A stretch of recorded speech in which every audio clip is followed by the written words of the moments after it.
আরবিউ থেকে ডিস্টেন্সে তোমরা যারা পড়াশোনা করছো, আজকের ভিডিওটি তোমাদের জন্য খুবই গুরুত্বপূর্ণ।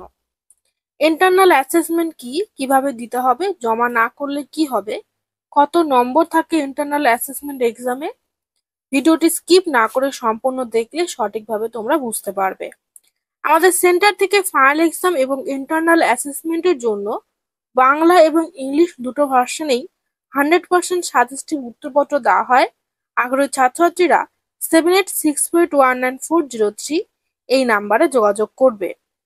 এখানে তোমরা দেখো ইন্টারনাল অ্যাসেসমেন্টের কোশ্চেন পেপার ঠিক এইরকম দেখতে হয়। এই ইন্টারনাল অ্যাসেসমেন্ট তোমাদের সবাইকে জমা করতে হবে, না হলে ফাইনাল এক্সাম তোমরা দিতে পারবে না।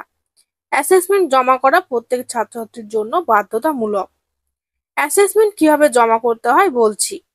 রবীন্দ্রভারতী ইউনিভার্সিটির অফিসিয়াল ওয়েবসাইটে স্ক্রিনে দেখানো এইরকম অ্যাসেসমেন্টের কপি পাবলিশ করা হয়। যখন পাবলিশ করা হবে আমাদের চ্যানেলের মাধ্যমে গ্রুপগুলিতে জানানো হবে। এখানে স্পষ্ট করে বলে দেওয়া হয়েছে সমস্ত প্রশ্নের উত্তর হাতে লিখতে হবে। অ্যাসেসমেন্ট জমা করা প্রত্যেক নিয়ম মানতে হবে। কভার পেজ ইউনিভার্সিটির ওয়েবসাইটে পাওয়া যাবে এবং আমাদের কাছ থেকে উত্তরপত্র যে সমস্ত ছাত্রছাত্রীরা নেবে তাদেরকে কভার পেজ উত্তরপত্রের সাথে আমরা দিয়ে দেব।